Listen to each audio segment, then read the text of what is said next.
সবাইকে আমার ইউটিউব চ্যানেলে স্বাগত। আজকে আলোচনা করব তোমরা যারা ক্যালকাটা ইউনিভার্সিটির আন্ডারে সেমিস্টার 4 কিংবা সেমিস্টার 5 এ পড়ছো এবং তোমাদের হিস্ট্রি রয়েছে। তোমরা যারা সেমিস্টার 4 এ ইতিহাস অনার্সে পড়ছো, তোমাদের ডিএসসিসি 6 যে পেপারটা রয়েছে সেটা হলো হিস্ট্রি অফ ইউরোপ 1453 থেকে 1650। সেই একই পেপার রয়েছে যারা সেমিস্টার 4 এ এমডিসি কোর্সে পড়ছো, তোমাদের সিসি 4 যে পেপারটা রয়েছে সেটাও কিন্তু হিস্ট্রি অফ ইউরোপ 1453 থেকে 1650। এবং যারা সেমিস্টার 5 এ এমডিসি কোর্সে পড়ছো, তোমাদের মেন 4 যে পেপারটা রয়েছে ইতিহাসের, সেটাও কিন্তু হিস্ট্রি অফ ইউরোপ 1453 থেকে 1650। এই পেপার থেকে একটা গুরুত্বপূর্ণ বড় প্রশ্নের উত্তর আজকে ভিডিওতে দেব, তোমরা প্রথম থেকে শেষ পর্যন্ত দেখতে থাকো। ইউরোপে প্রোটেস্ট্যান্ট ধর্ম সংস্কার আন্দোলনের কারণ আলোচনা করো, কিংবা ইউরোপে ধর্ম সংস্কার আন্দোলনের কারণ বা পটভূমি বা প্রেক্ষাপট আলোচনা করো। খুবই গুরুত্বপূর্ণ একটা বড় প্রশ্ন তোমাদের জন্য। তোমাদের ডিএসসিসি 6 বা সিসি 4 বা এই MN4 যে পেপারটা ইউরোপের ইতিহাস 1453 থেকে 1650, এই পেপার থেকে ইতিমধ্যে আমি অনেক প্রশ্নের উত্তর আমি আপলোড করে দিয়েছি।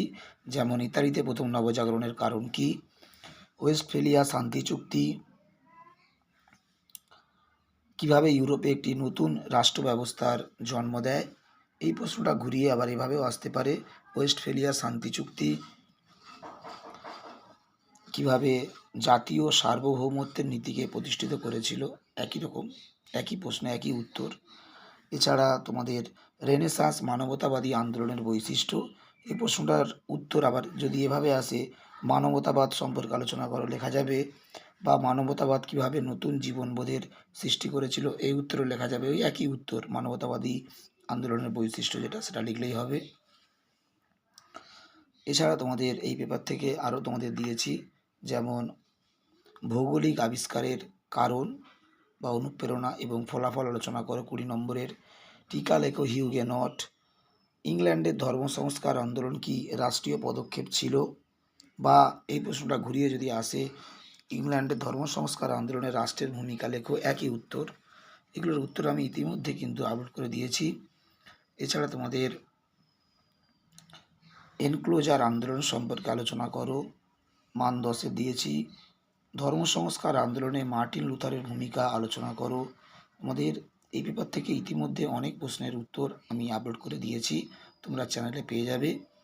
এবং তোমরা যারা 2026 শিক্ষাবর্ষে পরীক্ষা দিতে চলেছ, তোমাদের জন্য এবছর আরও বেশ কয়েকটা প্রশ্ন ইম্পর্টেন্ট রয়েছে। আমি যতগুলো পারছি উত্তর আমি আপলোড করে দিচ্ছি। যেমন তোমাদের মূল্য বিপ্লবের কারণ ফলাফল 20 নম্বরের প্রশ্ন, এবছর এটা পরীক্ষাতে অবশ্যই তোমরা কমন পাবে, খুবই ইম্পর্টেন্ট প্রশ্ন।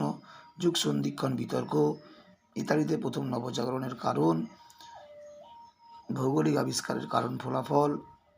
ঠিক আছে, এই প্রশ্নগুলো তোমরা খুব ভালো করে প্র্যাকটিস করো, এগুলো তোমাদের জন্য খুবই খুবই ইম্পর্টেন্ট একটা প্রশ্ন। তোমাদের এই পেপার থেকে ইতিমধ্যে অনেক প্রশ্নের উত্তর কিন্তু আমি আপলোড করে দিয়েছি। এবং শুধুমাত্র সিসি 4 নয়,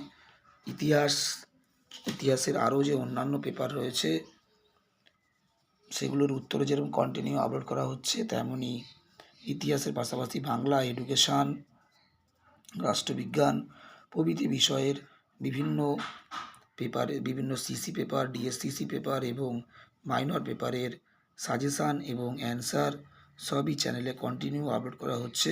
তোমরা যারা প্রথমবার দেখছো অবশ্যই একটু সাবস্ক্রাইব করে দিও।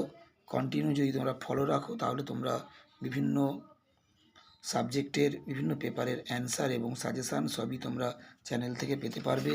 এবং যারা নোটসের পিডিএফ নিতে চাও, অবশ্যই আমার হোয়াটসঅ্যাপ নম্বর বা কন্ট্যাক্ট নম্বর 9775650572 তোমরা যোগাযোগ করতে পারো।